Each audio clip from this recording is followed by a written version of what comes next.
Good evening. I am Arachna, the spider people, your hostess with the mostess. And welcome to Beware Theater, because this Beware you're gonna see some really bad movies. We've got vampires, aliens, werewolves, monsters, and of course, the undead. So take a load off, pull up a couch, and fasten your seatbelt. It's gonna be a creepy night. Tonight, we watched 1944 sci-fi horror movie called The Lady and the Monster. You see, 2 years before, in 1942, American novelist Kurt Siedmak had written the classic cult novel, Donovan's Brain. It was so popular that 3 movies and 1 award-winning radio drama were made from it. And tonight's movie is the first movie adaptation. It was directed by George Sherman, and it starred the always creepy Erich von Stroheim and the always lackluster Czechoslovakian ice skater Vera Ralston, who I think got this job because, well, she was the girlfriend of the president of Republic Pictures. The Lady and the Monster is about this club-footed, chain-smoking professor who lived in, of all places, out in the middle of the Arizona desert. And he had this obsession that he wanted to keep a brain alive after the host's body had died. But up to now, his experiments on animals had been unsuccessful. Until one day, when a man is killed in a plane crash near his castle, he steals the guy's brain. Unfortunately, the professor had no idea that this was the ruthless criminal millionaire, William H. Donovan. And then, while experimenting on this brain, his lab assistant starts getting these telepathic messages and demands from the brain, with disastrous results. There's a creepy housekeeper, a greedy widow and her lawyer lover, a secret son, and 2 lab assistants, one who is susceptible to telepathy, and the other who's the daughter of the professor's friend. And I gotta say, folks, there's no monster in this movie. Sorry. Unless you count Vera Ralston's bad acting. So now we watch The Lady and the Monster.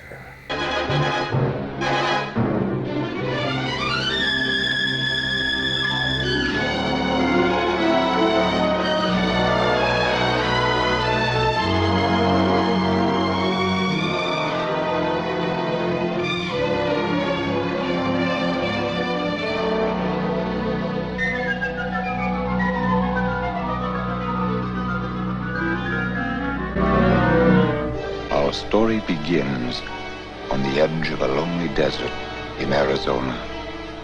For it was there the brilliant scientist Professor Franz Muller chose to live and work in a great fantastic place he called the castle.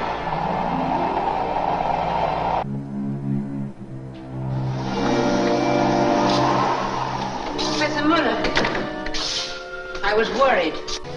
Why the evening clothes? Haven't you heard? It's to be a very formal party. Party? Yes, Mrs. Craven's dinner dance at the Arizona Palms. And you accept it? Of course we accepted. But you're the one who refused, Professor Muller.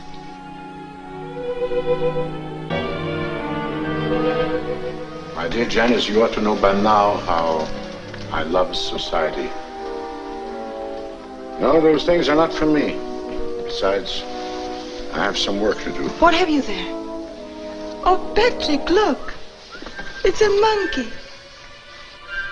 It's sick. TB. Where did you find it? Bought it from an organ grinder. Think we can save him? I want to live through the night. Then why did you buy him? Oh. Yes, Janice, another experiment. and I'll need some help.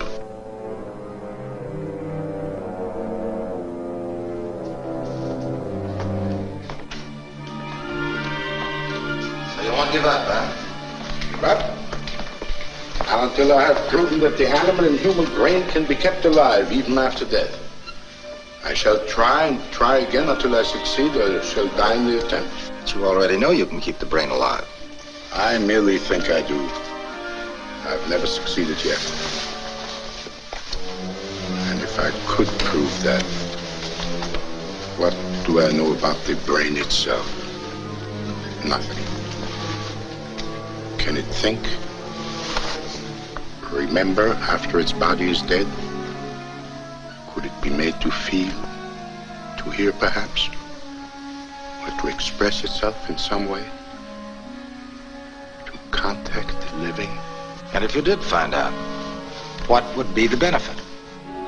You ask me that? Would it not be the achievement of all times to keep the brain of great thinkers, scientists, inventors, authors, statesmen alive? To derive benefit from their wisdom and their thinking power, even after their death? To make them literally immortal? You of all people should understand my determination.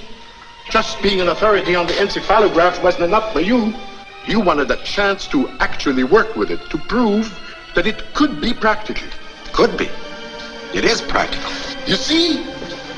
Your very belief in that shows how determined you are. Although I wasn't very encouraging the first time you wrote to me. The first time? The first 20 times I wrote you. I thought you might need me, Professor.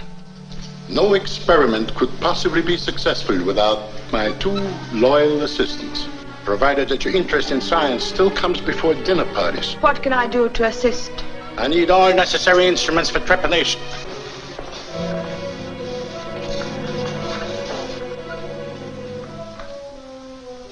And don't forget the giggly saw.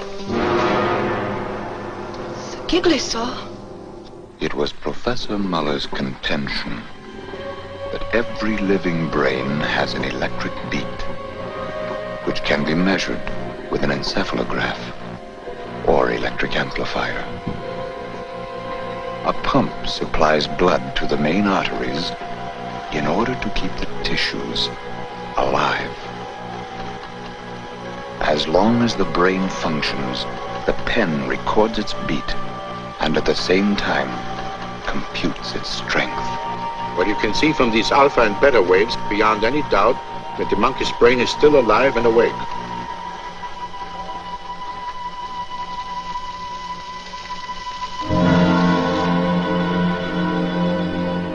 What's this? The waves have stopped. It died.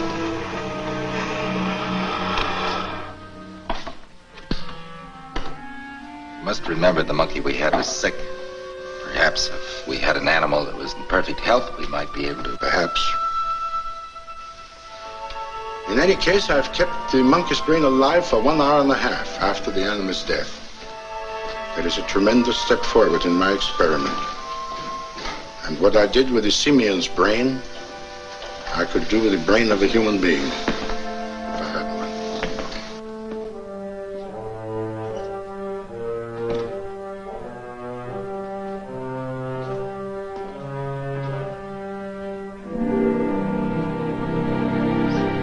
Well, you don't give up either, do you?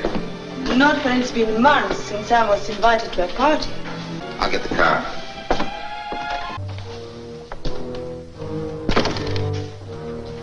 Yes, we are going to the party, in spite of you. In spite of me. It was clever of you to arrange that emergency experiment. But your timing could have been much better. My dear Janice, you seem to misunderstand my interest in your welfare. Do I? I only watch over you the way your father would if he were still alive. When Father didn't approve of a young man, he said so. He never tried to be subtle. Now you are being unfair. And if I was subtle, it was only because I know very little about Mr. Corey's background. And when you make a choice, Janice, I want it to be the right choice. I want you to be happy.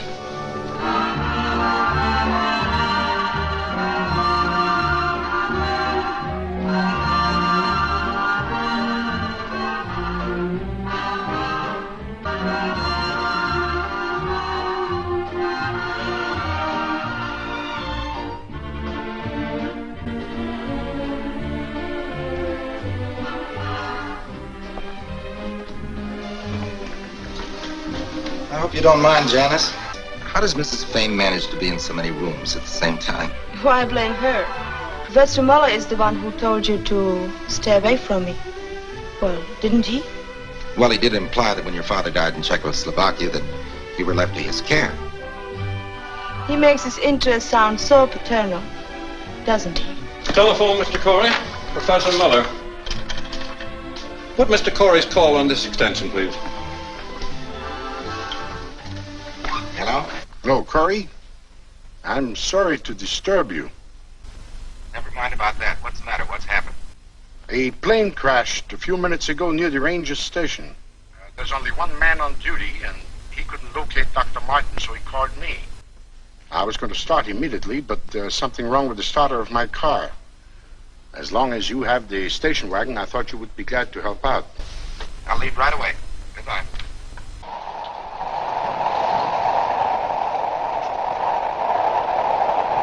Oh, it's you, Corey. Quick. You better stay here, miss.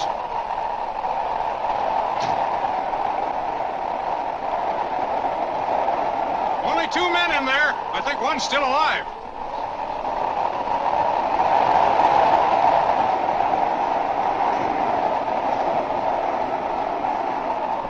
I brought a stretcher along. Get it.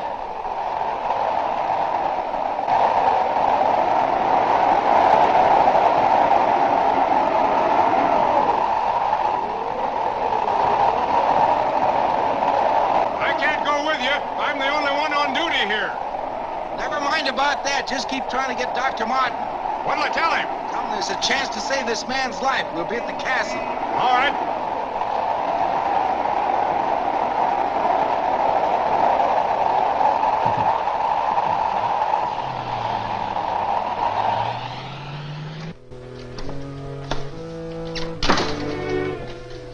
I was White on the phone. He said that Dr. Martin got your message.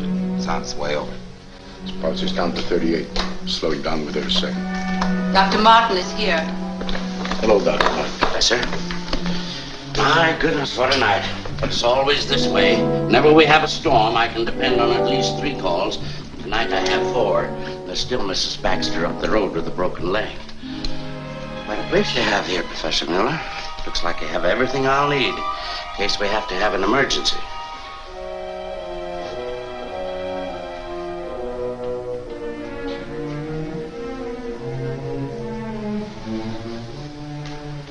I should have said everything I would have needed. I tried everything I could think of. Ergotine, adrenaline, no reaction. I'll make all the necessary arrangements. Is there a telephone? Yes, there's one before you. I wonder if you'd mind getting my office. The night number is Desert 525. Yes, sir. I suppose they'll have another case for me. It's Mrs. Baxter with a broken leg. Is there anything else we can do, Doctor? It would be a great help, Professor, if you'd fill out this death certificate All right, Doctor. and bring it to my office in the morning. Gladly. Thank you, Professor. Good night. Good night, Dr. Martin.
brain is still alive. That's impossible. Look for yourself. Look at the waves. Look at the bulb.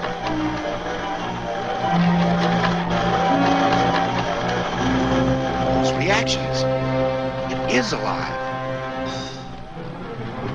A perfect specimen at a perfect opportunity. What?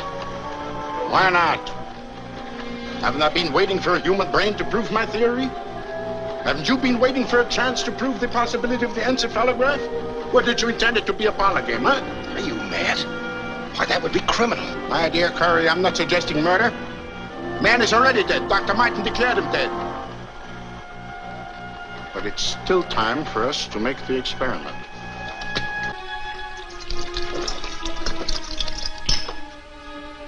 I thought Dr. Martin might need me.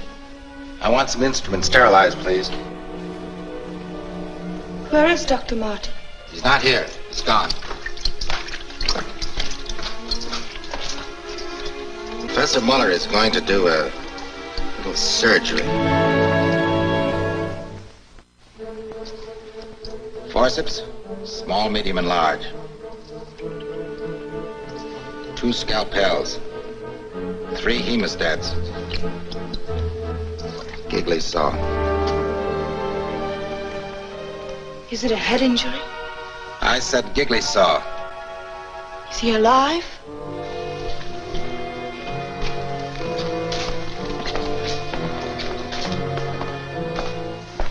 Patrick, you didn't answer my question. No, Janice. He's not alive. When you try to solve the mysteries of nature, it doesn't matter whether you experiment with guinea pigs or human beings. Instruments. Instruments!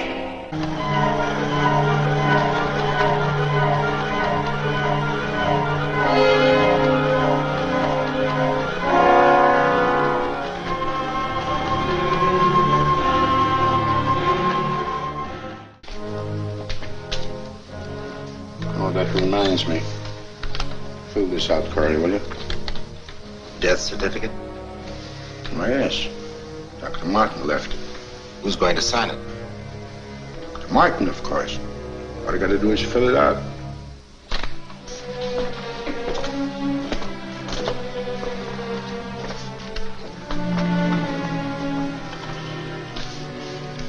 Injuries, abdominal, thorax, and basal skull fracture.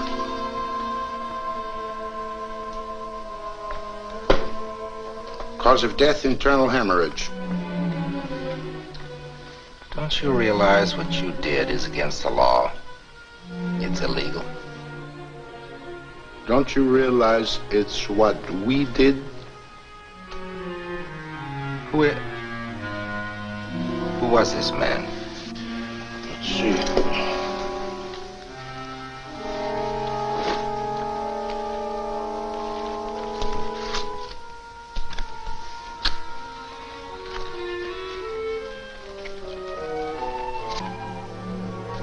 Donovan. Initials? William H. William H. Donovan.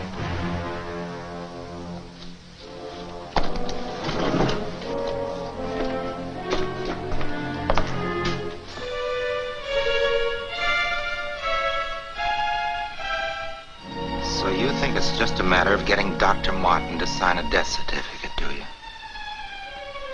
No, it can never be that simple, not now.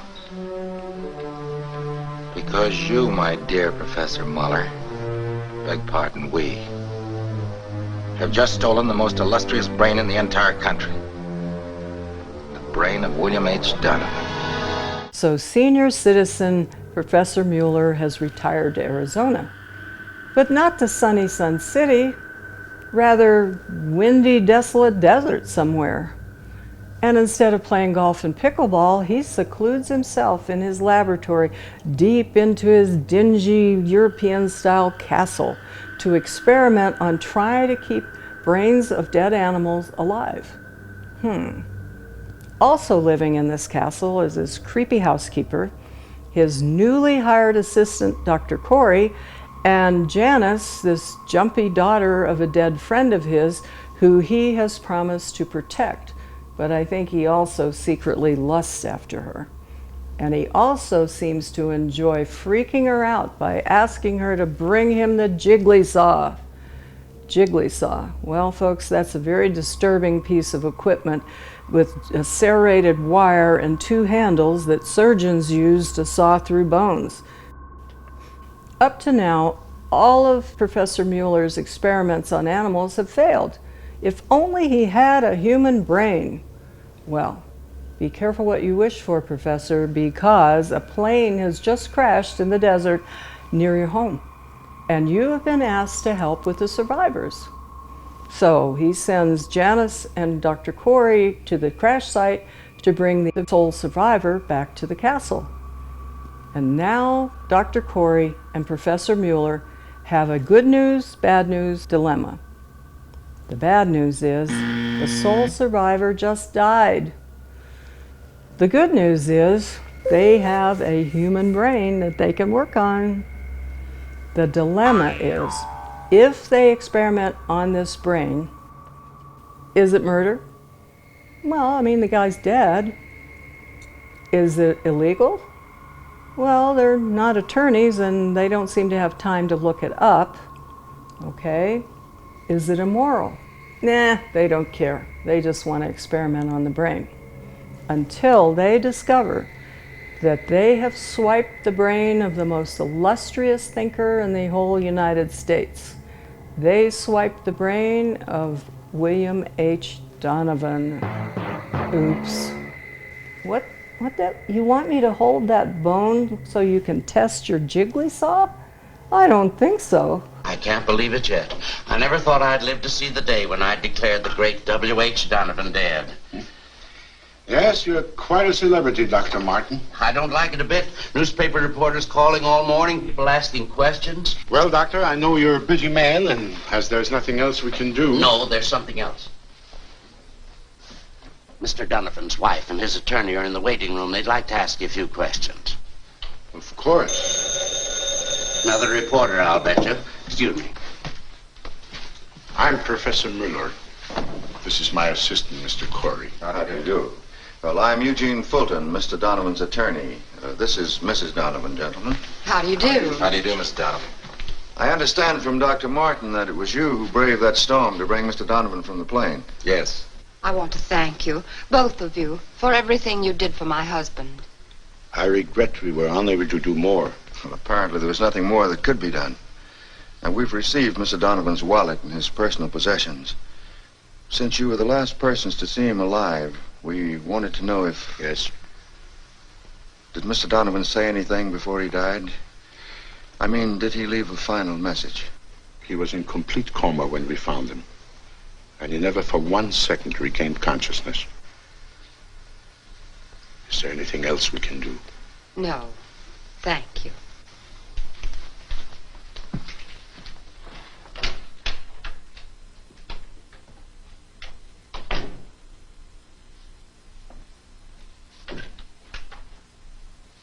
Mr. Corey. Yes? Just one little point I'd like to clear up, if you don't mind. Yes, of course. The death certificate states that Mr. Donovan died of internal hemorrhage. That's right. Well, naturally, I went to the morgue to identify Mr. Donovan's body. Under the head bandages, I noticed that a trepanation of the skull had been performed. Why? You see, the certificate... The certificate enumerates all of Mr. Donovan's known injuries, among them basal skull fracture, as well as the cause of his death. Dr. Martin, who signed the certificate, is the district physician, is the only party in authority who can give any other information. I see. Come on, Corey. Bye, Mr. Fulton. Corey seems to know something. Something that Professor Muller won't let him tell. Oh, nonsense, Jean. If W.H. did say something before he died, why would they want to keep it a secret from us? That's one of the things I want to find out. Janice, you haven't been in the lab all day. Patrick, let's get away from here. Just as we're starting the great experiment. Great experiment. You don't want to be a part of that. I didn't hesitate being a part of it last night. Why should I run out now? You wouldn't be running out. He can't stop you from going. I won't let him. Janice, what's the matter with you? We're not in the clutches of a great monster. After all, Professor Muller has everything he wants. The encephalograph, Donovan's brain. Why should he keep me from leaving? Oh, no. Professor Muller doesn't have everything he wants. Janice, we're getting out of here. Oh, Patrick. Not abruptly, of course. As soon as we can. I think I'll go in there now and start breaking the news gently.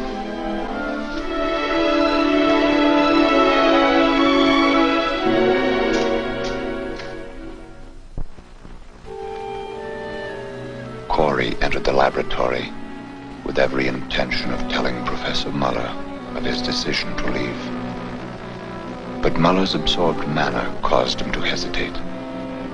And as he waited for an opportunity to speak, his own interest in the encephalograph was again aroused by the fact that the lines on the paper were strong.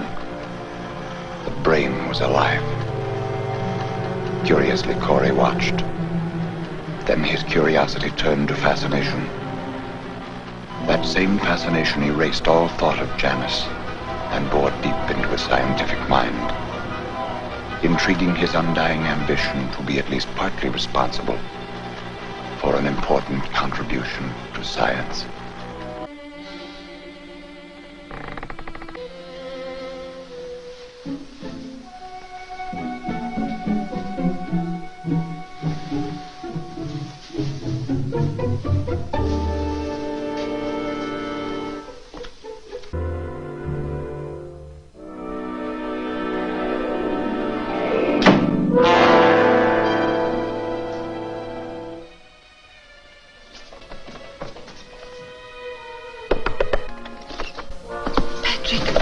A noise. When I came down, someone was just closing the door.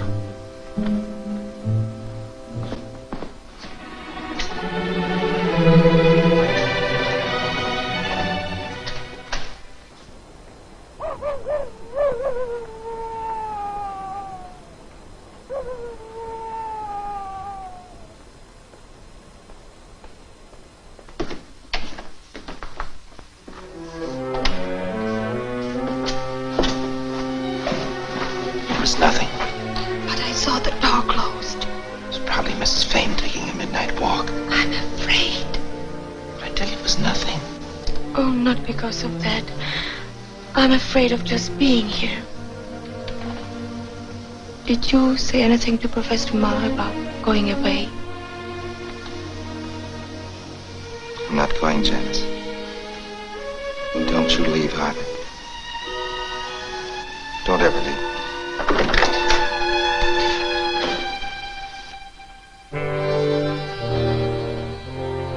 I heard a noise outside, so I called Patrick. I went out and took a look around. Oh, is that all? I thought someone was tampering with the brain.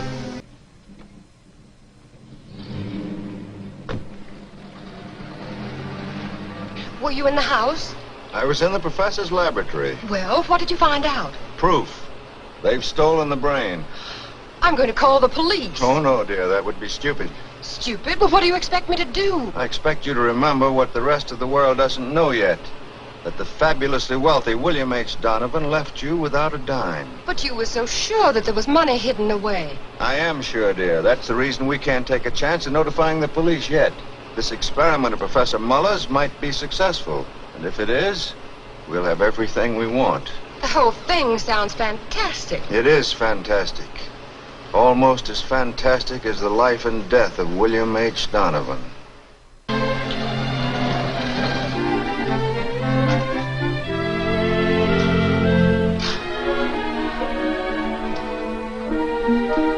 Hello.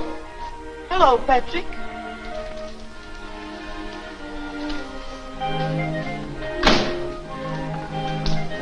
Supplies for the experiment? Yes, I was lucky. Got everything we need.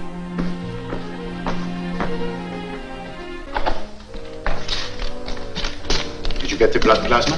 Yes, I did, and the lamp also. It's out in the wagon. Good. Professor Muller and Corey worked with growing intensity. And because of Corey, Janice stayed on, showing an interest, but only for Muller's benefit. Silently, she seemed to be trying to protect Corey from being entirely lost in his increasing enthusiasm. The two men measured the brain's activity with an electric bulb. When the light glowed, it indicated the brain was awake. When dark, the brain was asleep. Thus they observed from 7 to 8 hours at a time. The brain did not show any reaction. But during the remaining hours, and strangely enough, at night, it was most active. Look! Look at the light! Oh, for the love of Mike. The light's always brighter at night. That's what we can't figure out. Oh, I'm sorry, Janice. I'm sorry. That's all right, Patrick.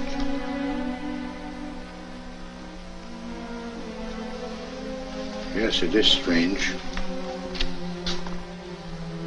Oh, if we only knew something of Donovan's habits.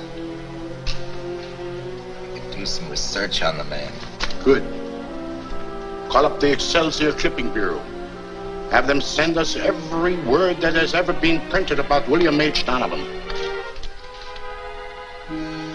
Here it is. Here's the reason. In this interview, Mr. W.H. Donovan says, "It has always been my habit to use part of the day for sleep, because I work better when the rest of the city has retired, in those still silent hours after midnight." This explains what you wanted to know, doesn't it? That explains the light. But the greatest question still remains to find ways and means of communication with the brain.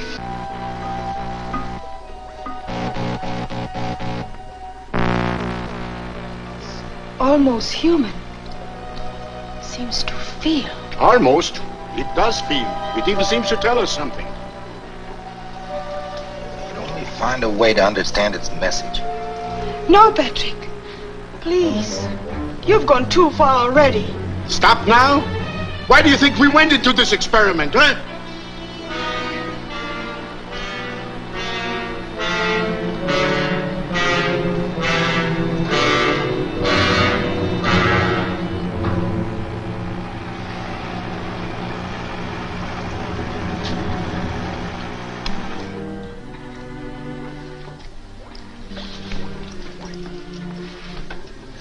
You know, if we could figure out a way to contact the brain through, Morse code.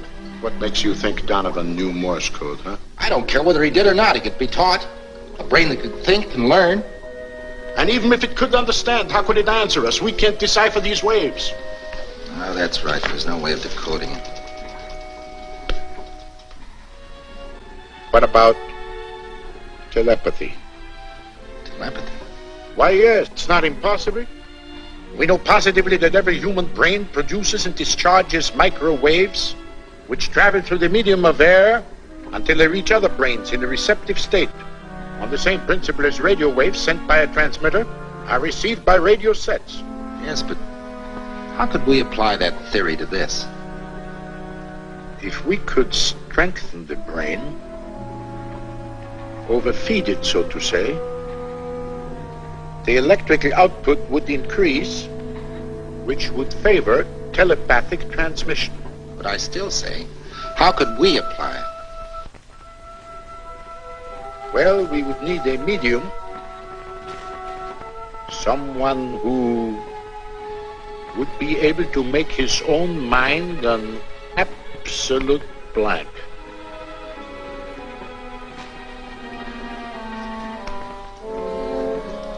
In that case, Donovan's thoughts might transmit themselves.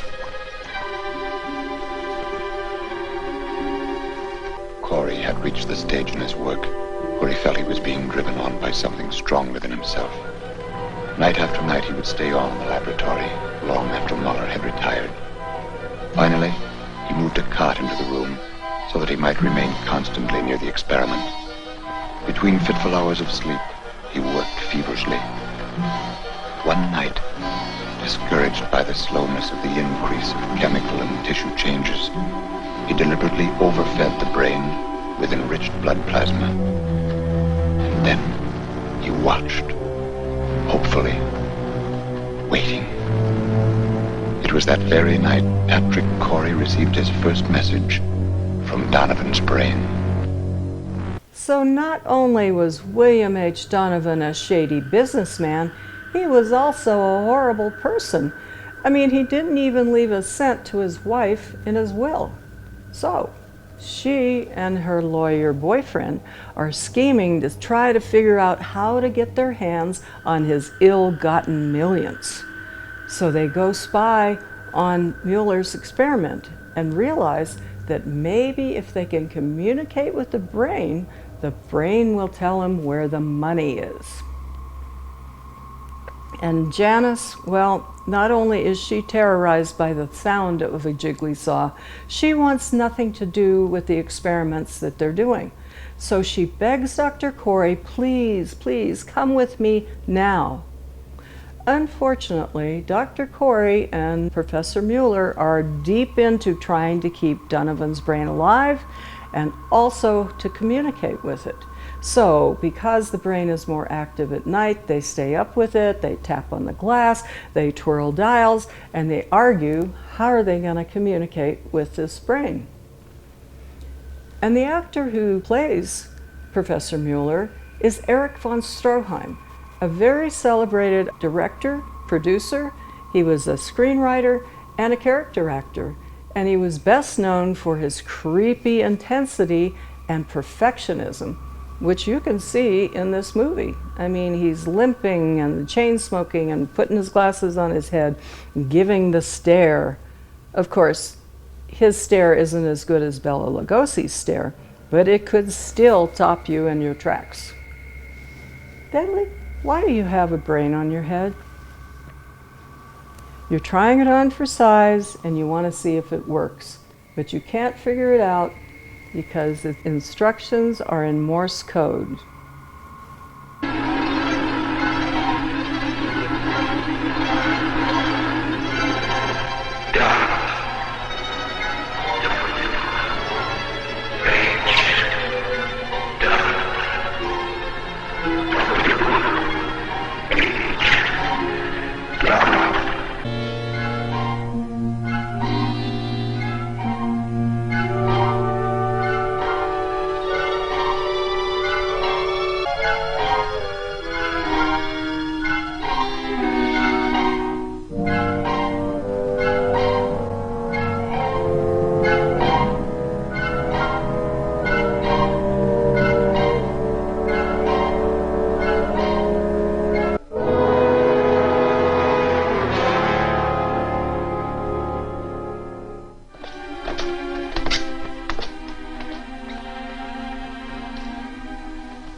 Wake up!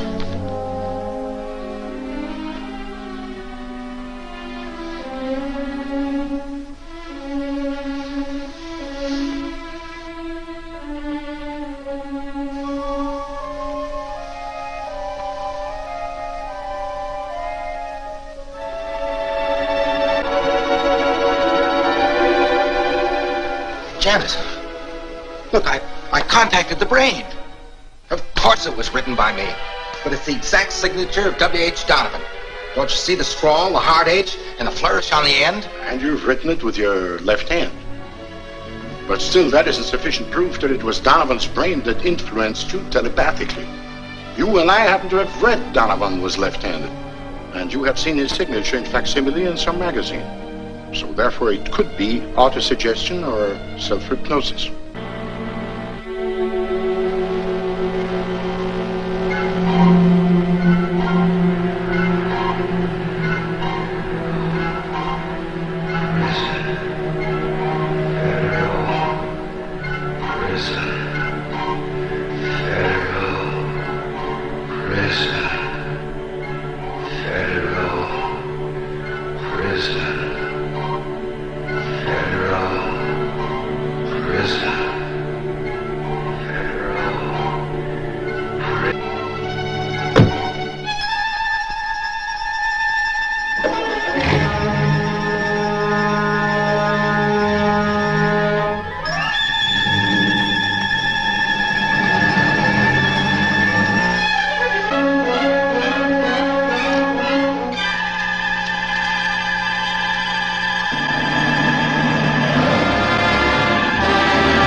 Patrick is gone.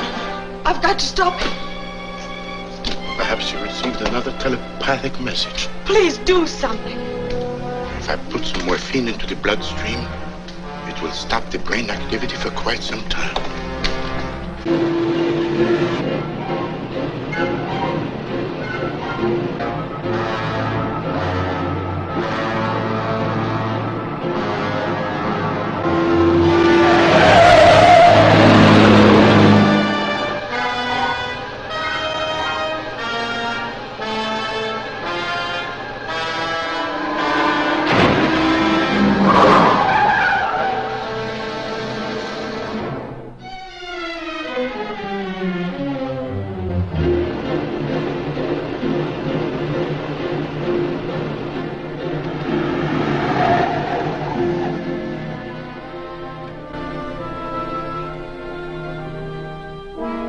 Patrick, what happened?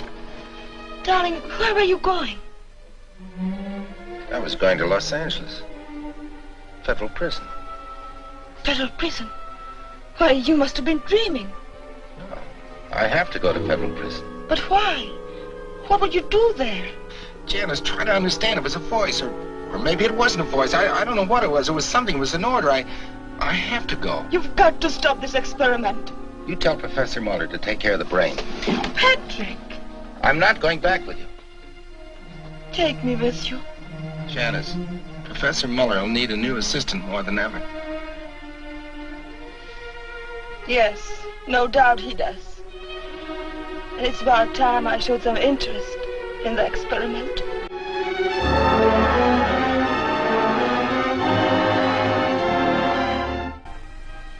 Mrs. Donovan will see you in the library.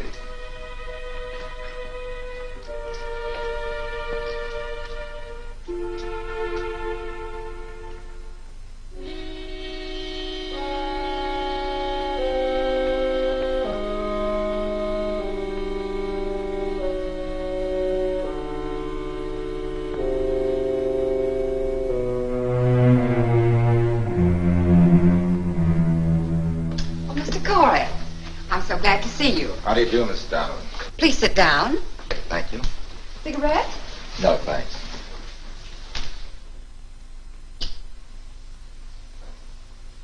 I suppose you've read the papers? Yes, I have.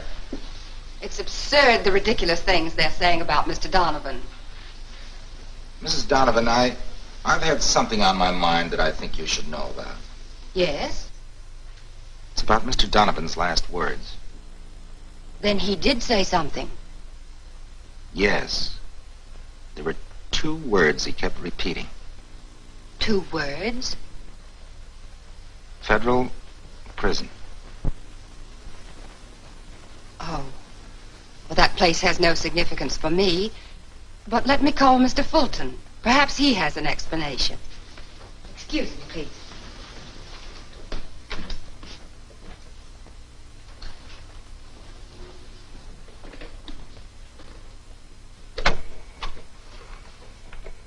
Therefore, I find it impossible to give you a definite answer at this moment. I'm going east today. I don't know how long he's staying, but I'll try to find out. Yes, I'll take care of it. Goodbye, Dean.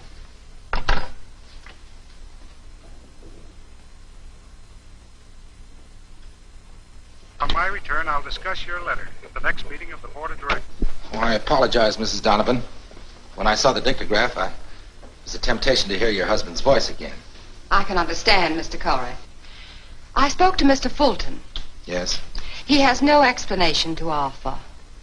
Well, I'm sorry I bothered you, Mrs. Donovan. Goodbye. Oh, Mr. Corey. Yes? Are you going to be in town for a while? Just a couple of days. Why not have dinner with Mr. Fulton and me tomorrow evening? We'll pick you up at your hotel. Shall we say at 7:30? Thank you. I'm at the Southern Villa. Bye. Goodbye. Yes? Ready with your call to Phoenix, Mr. Corey. Just a moment, please. Thank you. Hello? Hello, Janice. This is Mrs. Fane. Oh, Mrs. Fane, this is Mr. Corey. May I speak to Miss Farrell, please? Yes? Mr. Corey's on the phone. Patrick! Hello, darling. I was just writing you a letter. I didn't know where to send it, but... I'm coming home tomorrow. Oh, that's wonderful. Did everything come out all right? I'll tell you all about it when I see you. I should be there about noon. Don't leave now, in the middle of the night. Please. But you must be careful. I will, darling. Goodbye. Good night.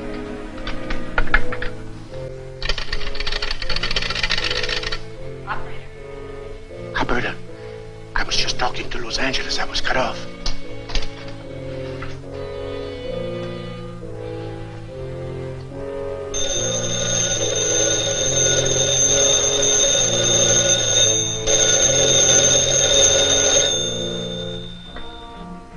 Hello? I've just heard your plans. It seems you're very willing to sacrifice everything we've been working for by coming home now.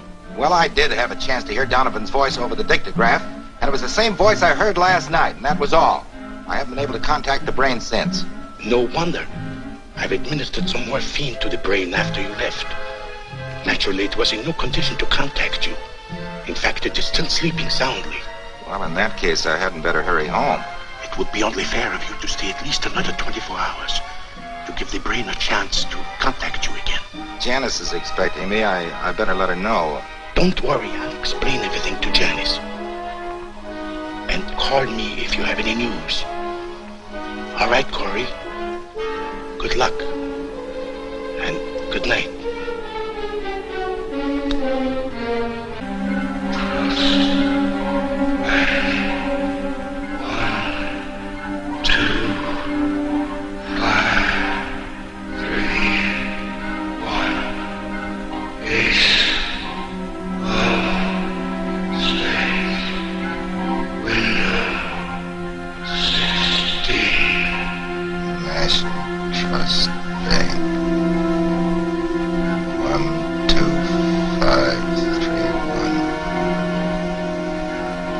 Of spades. Wind of 16.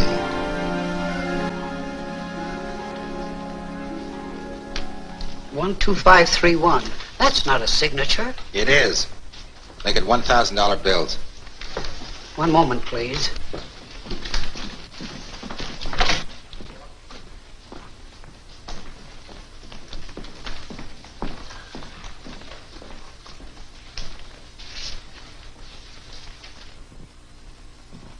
The manager wants to see you, please. All right. My name is Phipps. I'm Patrick Corey. This is Mr. Manning. Would you mind answering a few questions, Mr. Corey? Is there anything wrong with that check? No. We've compared this number with the original number, which stands for the signature. It's correct. Also, the ace of spades in the corner. And you, Mr. Corey, opened this account? It seems so. Could I see your identification, please? This account has puzzled the bank for years. 5 years ago, we received a large sum of money with the order to open an account. This is the first check that's been drawn against it. Well, Mr. Phipps, this is Patrick Corey. Give me the money. I'm in a hurry. You want it in $1,000 bills? In $1,000 bills. All the $50,000? All of it. The same strange impulse that forced him to go to the bank, sign a check with a peculiar signature, take money that wasn't his, now held Corey captive as he walked along. What should he do with the money? He tried to blot out his own thoughts so that the brain could prompt him. And then, quite suddenly, it did. Instead of crossing the street, Corey found himself turning in another direction. Mr. Corey, I didn't expect the pleasure of your company until this evening. I'm sorry I haven't time for social obligations. I came here strictly on business.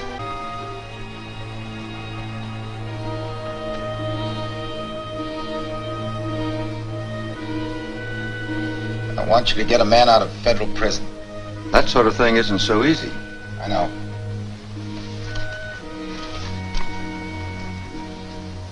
This'll help. I don't operate the way you seem to think, Mr. Corey. Then I'll have to get another lawyer. Very well.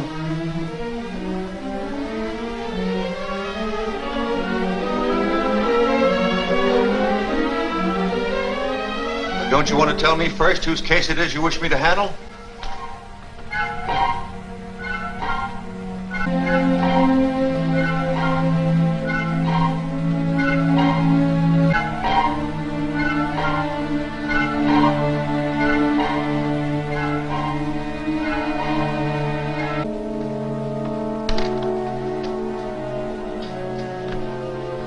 Collins.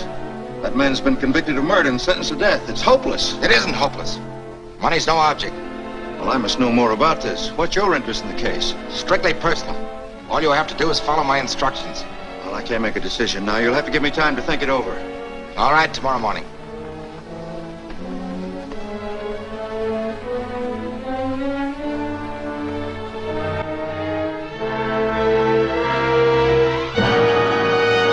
I want to see Collins. Can you arrange it? I'll try. I said arrange it.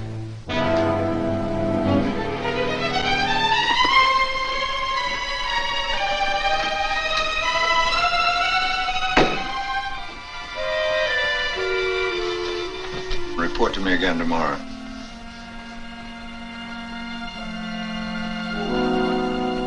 Have Roger Collins brought to my office. It's so surprising that an attorney like Eugene Fulton would take over such a hopeless case. Did he say that he was? No, Then why do you say that? The arrangements for your visit were made through his office.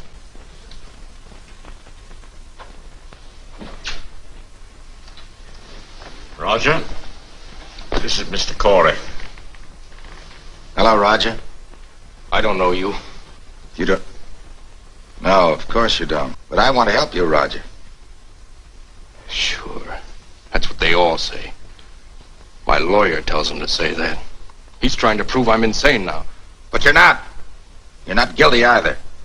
You believe me. Somehow I can tell you. You do believe me. I've always known you were innocent. Then why didn't you help me before? Why didn't you stop them from sending me here? It's not too late, Roger.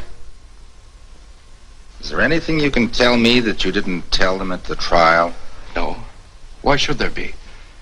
I've never lied. I was always honest. Can't anyone ever understand that? I didn't murder him. I never liked him, but I didn't murder him. Who didn't you like, Roger? Why, my stepfather, of course. Who do you... Oh, so that's it. You're a psychiatrist after all. No. You're trying to trip me up, too, with those misleading questions. No! Yes, you are. You're trying to make me out insane. It's that lawyer again. He doesn't think I should hang, but he wouldn't hesitate to put me into an asylum. Well, tell him I won't go. I don't want to go. I'd rather be dead.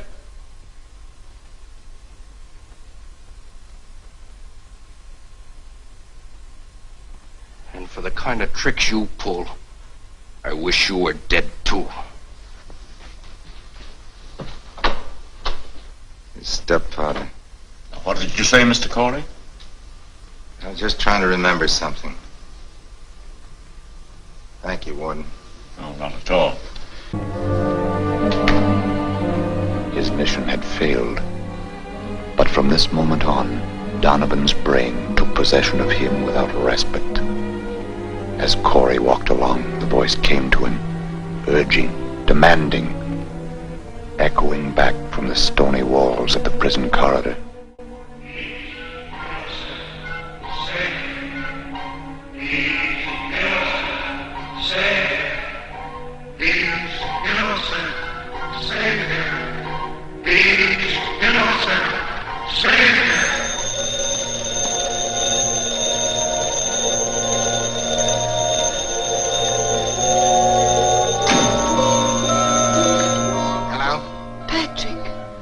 I'm so glad I found you.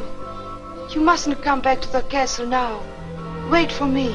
Don't annoy me with your stupid ideas. Let me talk to Muller.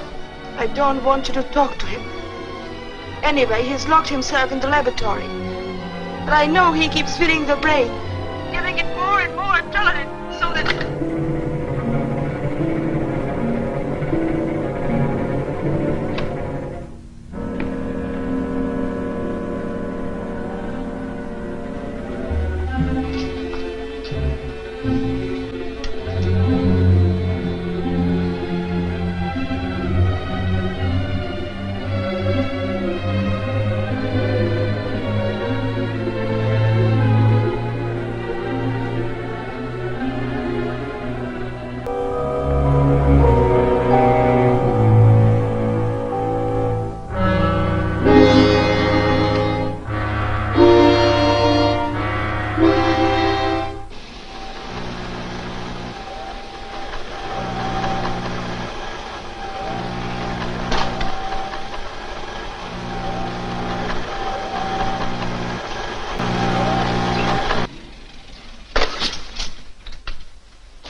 What are you doing? I turned it off. The brain is dead. Patrick is free. Patrick is free.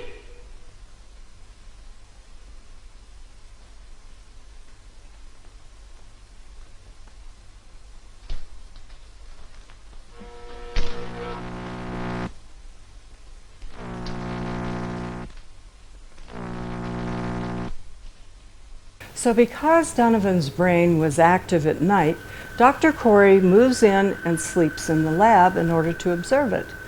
And one night, telepathically, he hears Donovan's voice instruct him to get up and go over and sign Donovan's real signature, and he does it with his non-dominant left hand because, well, Donovan was left-handed. So in order to realize that he really heard Donovan's voice, he goes to visit Mrs. Donovan and secretly listens to Donovan's voice on his dictaphone. Sure enough. So that night, he hears Donovan's voice again, telepathically, reading to him the numbers on his secret bank account. So the next day, Corey goes to the bank, takes a blank check, puts the account numbers in there, and he bullies the bank manager into giving him the $60,000 on the check in $1,000 bills. You know, you couldn't do that today, folks, because in 1969, the U.S. Treasury Department stopped making the 5 bills greater than $100 because they were not really in use. So, how about a pop quiz? Do you know what images were on what bills, 5 bills, greater than $100 back then? Okay, time's up. William McKinley was on the $500 bill. Grover Cleveland was on the $1,000 bill. James Madison was on the $5,000 bill. And Salmon P. Chase, who was President Lincoln's Secretary of the Treasury, was on the $10,000 bill. And the last bill was $100,000, and Woodrow Wilson was on that bill that they only used for 2 years, and that was just to transfer gold. How'd you do? What, Dudley? Tell you what you're thinking. This is a telepathy test. I don't know what you're thinking, Dudley. Probably something like this movie is really slow and boring.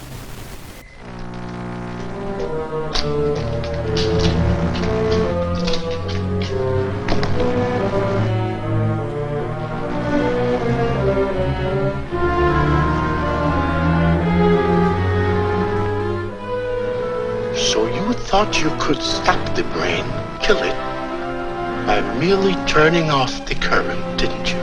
The idea wasn't bad, although your intent was malicious. But look, what you unintentionally made me discover. Just look at the bulb. It's glowing.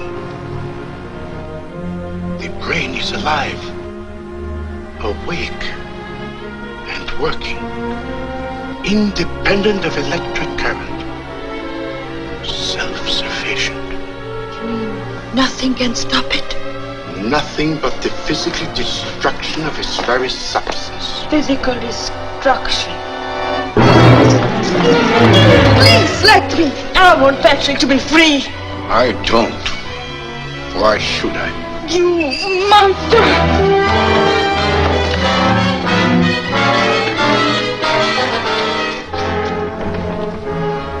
Your things are in the car. Hurry. You mean you gave me the key too? Yes, get out of here. Hurry.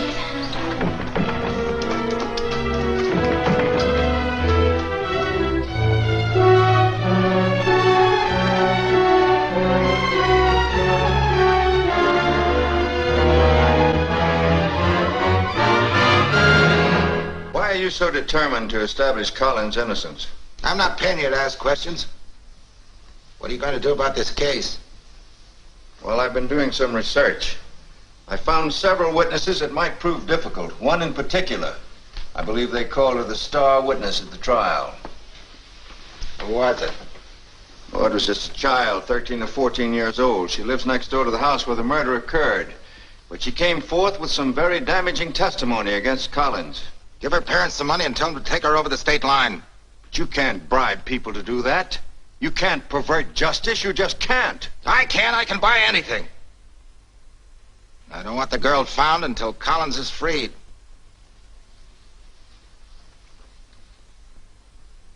Mr. Corey, what is Roger Collins to you?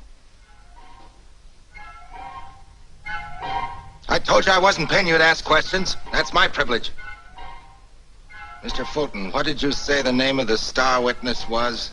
Oh, yes, Mr. Corey. I'll tell you the whole story. The morning Collins killed poor Mr. Howard, Don't say killed, Mary Lou. But he did, Grandmother. He came out of the house, looked around, lit a cigarette, and sneaked away. He thought no one saw him. But I did. I see everything. How come? When I'm grown up, I'm going to be a detective. You know, they're hiring girls now. Imagine, Mr. Corey, the crazy ideas the young folks get these days. When I was young, we thought of other things. Why not? She might make a very clever detective. Well, there's one thing I must say for Mary Lou. She has an amazing memory. Why, only just yesterday, she remembered something else. What was it? Well, after he stood there and lit his cigarette, he picked a flower and stuck it in his buttonhole. Why didn't you tell that to the prosecuting attorney? Well, I was just telling you, she only just remembered it yesterday. That's what the girl told me. And that makes her our star witness. I ask you, would a murderer, after committing such a crime, stop and pick a flower for his buttonhole? In a premeditated murder, it has been done. Not Collins. He's not the type. How can anyone tell what's going on inside a man's brain? Are you his lawyer or prosecuting attorney? It's a new clue and a sound one. Anyway, it gives us a chance to reopen the trial. Now, look, Corey. If this could be used as evidence against Collins, it might mean something. But as evidence for him, believe me, it means very little. I just gave you another $5,000, and I'm not paying you for nothing. I want action. I'm working on it. But I must use my own methods. Now, tonight, Mr. Grimes will call on you. He can be trusted. Follow his advice. Come in.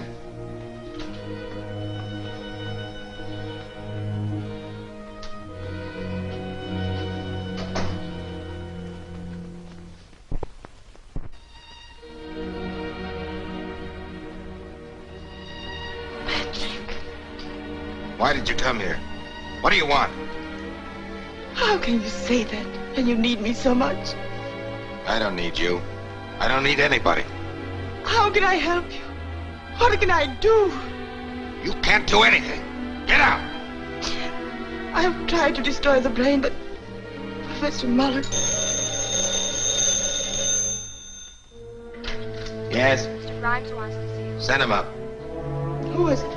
Stop asking so many questions. Go on in there. Go on!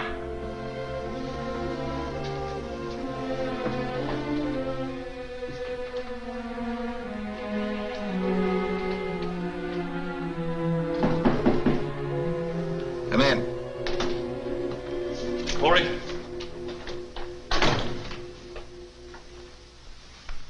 Yes, I'm Patrick Corey. Well. Mr. Corey, let's get down to business. Now, let's see what we have here. Yes. Murder, first degree. Circumstantial evidence. One-star witness. Well. That's nothing new.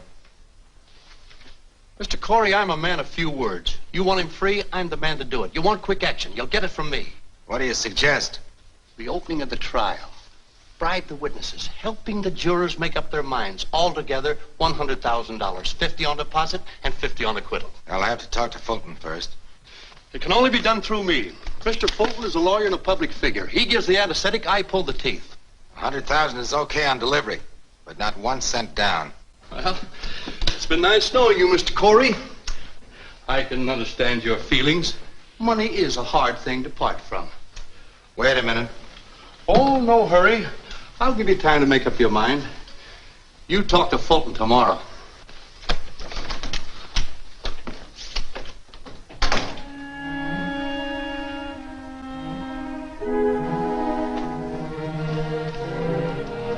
It isn't you who's doing all these terrible things. It can't be you. Patrick, can't you see you're beginning to think like Donovan? just like being hypnotized. Wake up. Please wake up. So you've been listening, huh? That's why you came here, to interfere, wasn't it? I came here to help you. And that's what I'm going to do. Somehow.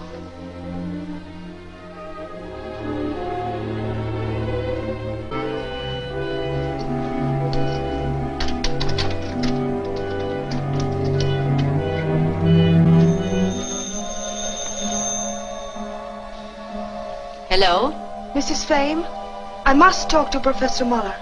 He won't come to the phone. He won't talk to anyone. He won't even see me. He keeps the door locked. I think the brain is beginning to take possession of Professor Muller, too.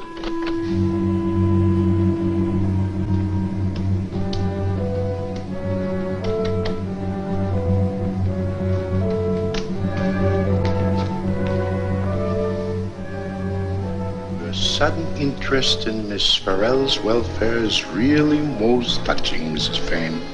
But you wouldn't tell her the real reason for your interest, would you? You wouldn't tell her that you've been jealous of her ever since the first day she arrived here? You old, malicious, jealous fool, you!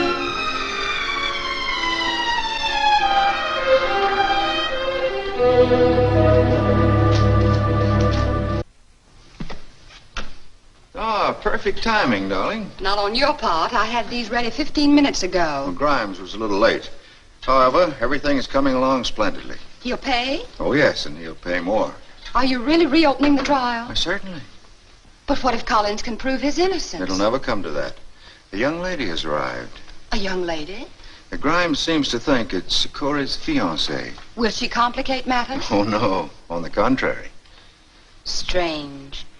The man in the possession of Donovan's brain doesn't know that the boy about to die is Donovan's own son.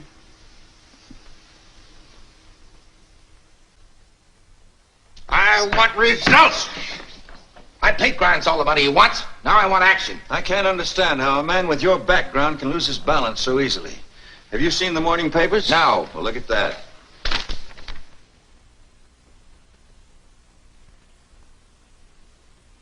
It's all right for a beginning.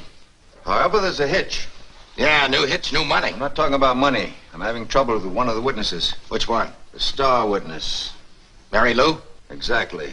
But she's the one that's going to introduce the new evidence. Oh, sure, but not evidence for Collins. You see, Corey, I told you that evidence can work both ways. Now, you thought the incident of the flower would establish Collins' innocence. As a matter of fact, it clearly works against him. Why?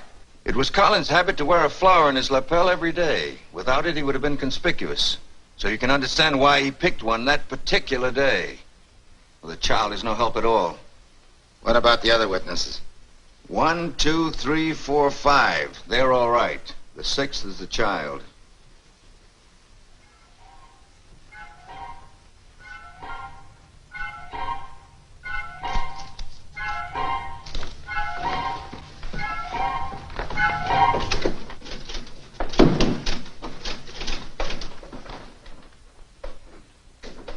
That was Mr. Corey.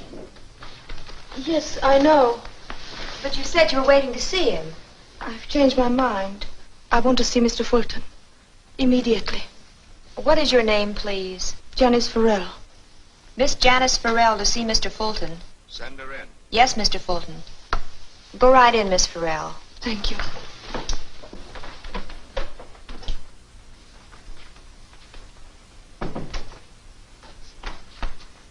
We've met before, Miss Farrell. Oh, so you're Mr. Fulton. No, I'm Mr. Grimes. But, Please, sit down. Miss Farrell, I'm talking for Mr. Fulton, and for a good reason. Mr. Fulton's reputation as a lawyer is beyond reproach. So when things get slightly out of balance, he prefers me to take over. I've really no idea of Mr. Corey's dealings with Mr. Fulton. It's just that I thought so. Told Mr. Fulton so, too. You don't know anything, but we know about everything. And what is everything, Mr. Grimes? What has Mr. Corey done? What has he done? First, he's guilty of stealing a man's brain. Laudable for science, but punishable by law. Second, trying to get a murderer acquitted by influencing witnesses. Possible sentence, 5 years. Third, using Mr. Donovan's funds by falsifying his signature. Another 5 years. But he is innocent. That's the point. He's acting under Donovan's influence. Miss Farrell, I know you love Mr. Corey, and you want to save him. All we want is money. Now, here's a blank check. We would like to get Mr. Donovan's secret signature, the one Mr. Corey has used quite frequently the past few days. If we get the money, all of it, well, you can take Mr. Corey home, and everything will be forgotten. Patrick can't do that. He wouldn't do it. He isn't a criminal. That's what you think, but I know differently. You go now, and don't let him out of your sight for a moment. Otherwise, you'll not only have a criminal as a sweetheart, but also a murderer. I don't believe it. I don't believe a word you've said. You're lying. You were afraid of it all the time, and that's why you came here. You just said he'd murder. Patrick wouldn't. No, Patrick wouldn't, but Donovan would. Donovan? A man who can murder once won't hesitate to do it again.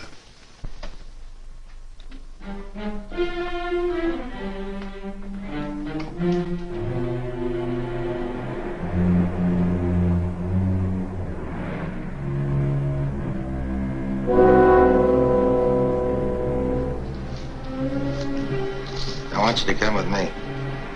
I said come with me. Where to?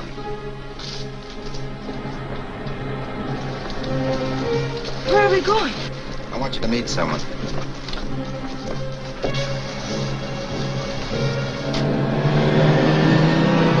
I don't see anyone. You will. Wait. Who? Mary Lou.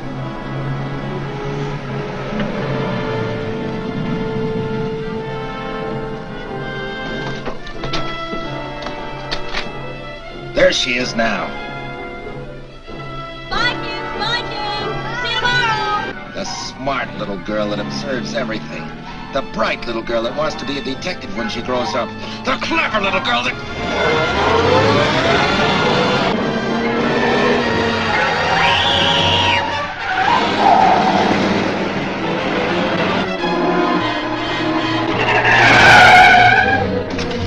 That's the last time you'll ever get in my way. You're trying to hang him too, and he's innocent. Patrick, don't you remember who you are? You're conspiring with Fulton. Fulton's conspiring with Grimes. You're all in my way. You're all my enemies. We're not your enemies. You saw the world in the wrong focus. You believed people were against you. It was not true. Believe me. It was just an obsession, Patrick. I'm not Patrick!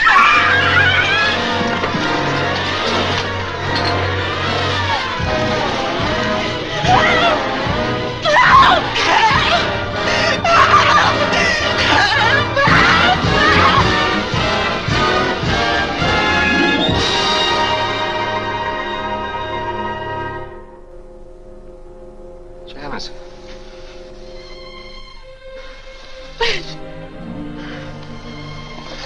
Patrick, you're free. I'm not free. Take me back to the castle. You see, Fulton always knew that Collins was innocent, and so did Mrs. Donovan. They didn't want another heir because in the event they could use Donovan's secret account. Another heir?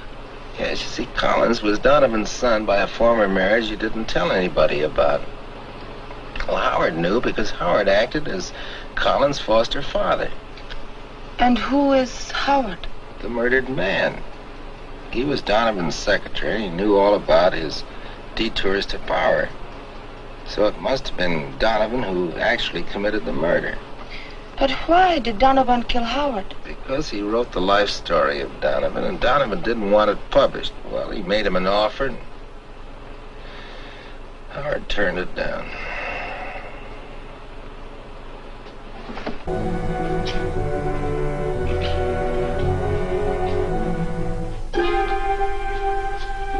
He's asleep. What about the brain?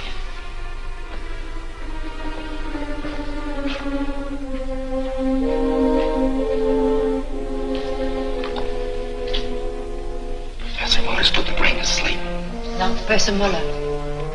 I used all the morphine he had.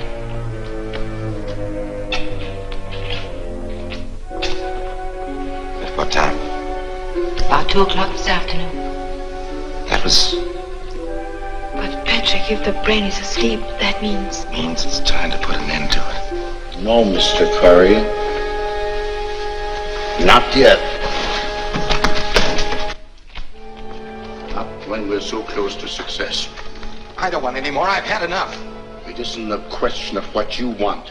Your little experience in Los Angeles was just the beginning of our experiment. It's your experiment. You're the one who... Please, please, I want to be free. I want to be free to live my own life. Yes, free to be with Janice. Yes, yes. No!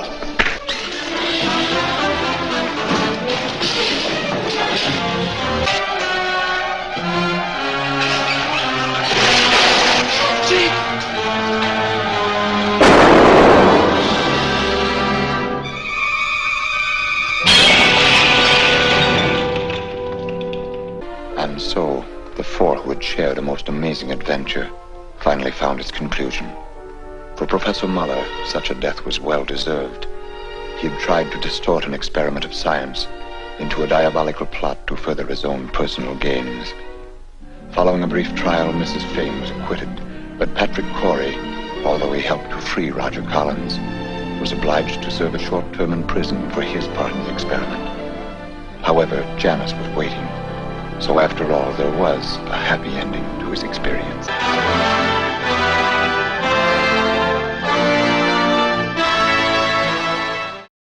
So there you have it. Another monochromatic movie marvel, and better than I thought it was going to be.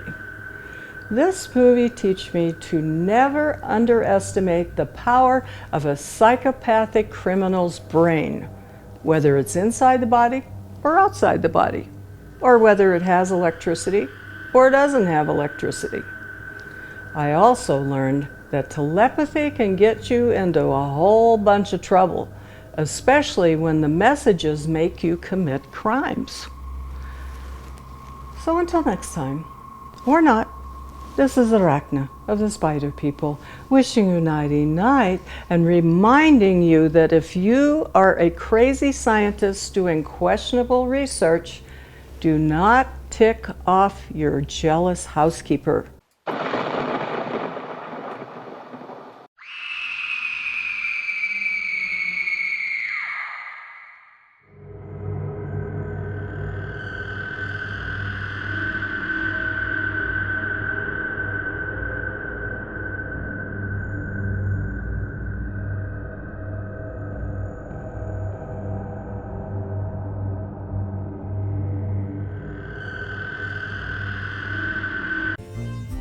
So Deadly, tell me again how we got a free session from the Psychic Center?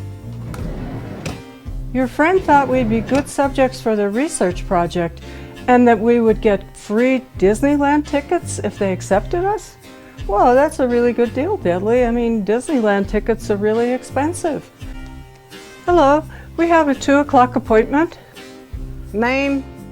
I'm Arachna the Spider People, and this is my friend Deadly. Yes, I see your name right here. Please take a number, have a seat, and fill out this form. Take a number? We're the only ones here. Take a number, have a seat, and fill out this form. Okay.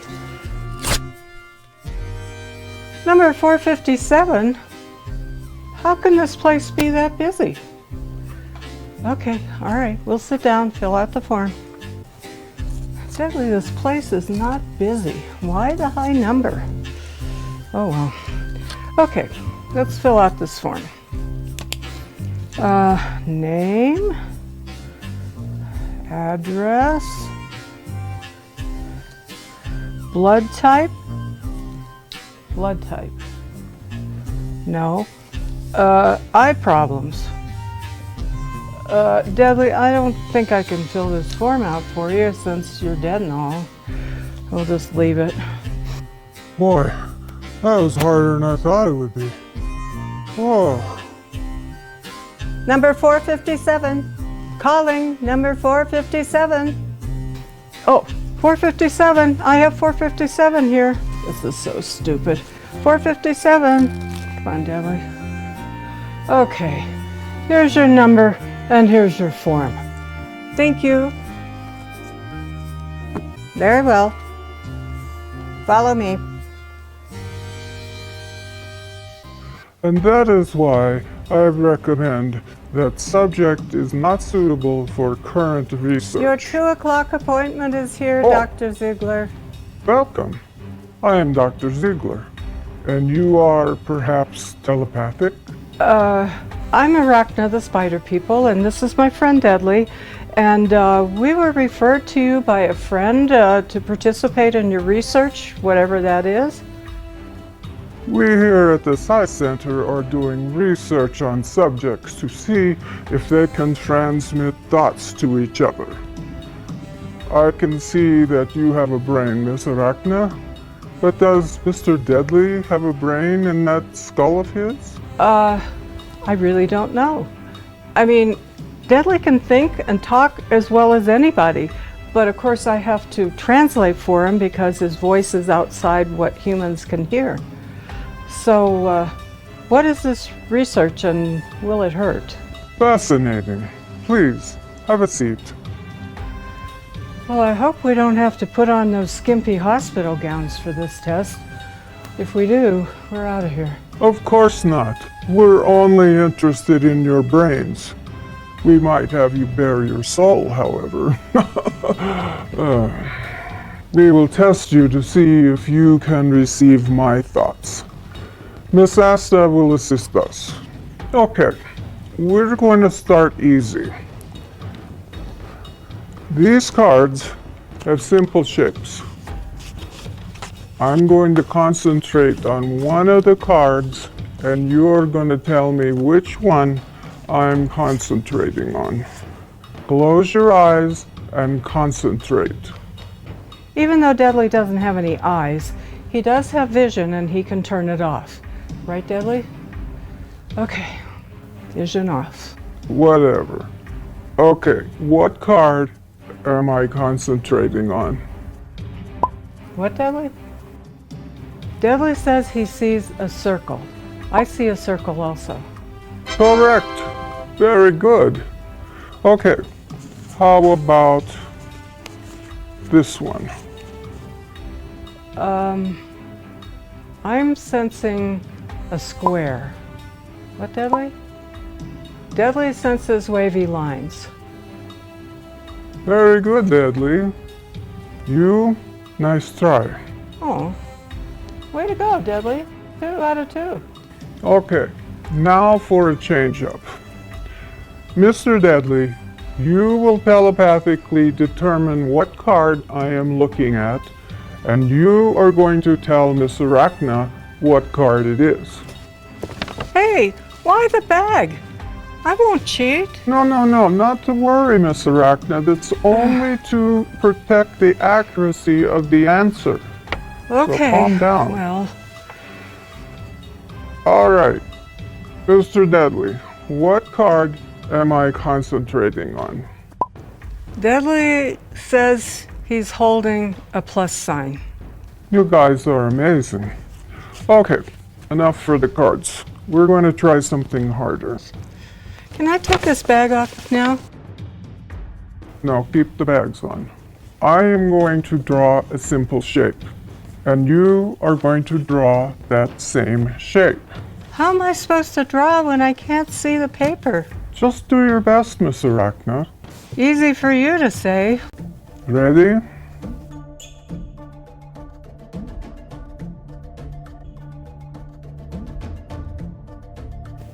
All right. Show me your drawings. I drew a house shape. Although, Miss Arachna, yours is a little more fancy, but you are both correct. Amazing. So, Miss Arachna, do you hear Deadly in your head, or just telepathically? No, I hear him with my ears, I think. But now you have me confused. Okay, one last item on our agenda. Miss Asta will scan your brains. But wait a minute. You said these tests wouldn't hurt. Those things look dangerous. No, it won't hurt. I promise. Disaster?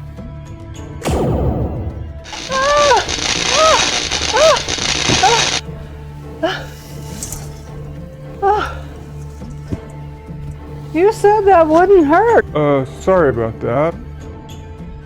The good news is you passed all of the tests with flying colors. You are just what we've been looking for.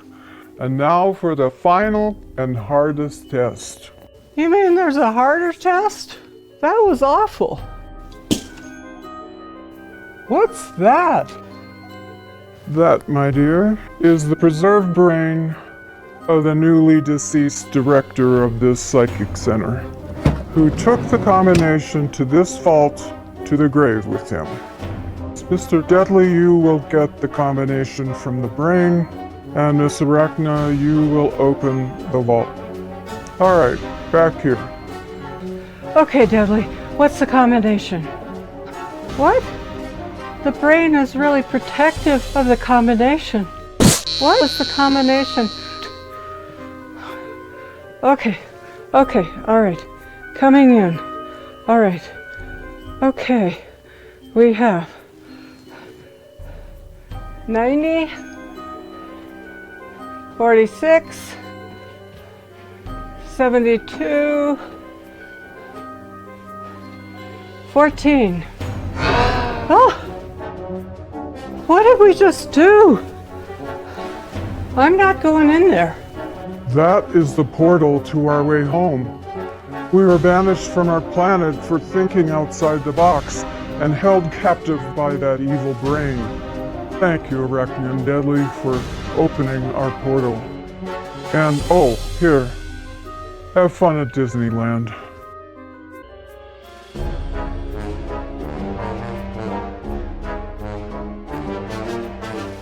Goodbye. Goodbye. Bye. Wow, Deadly. What? The brain wants to go home too. Sure, let's get rid of that awful brain. And don't let the portal hit you in the butt. Wow, Deadly. Oh. And who knew? Being telepathic would get you free tickets to Disneyland.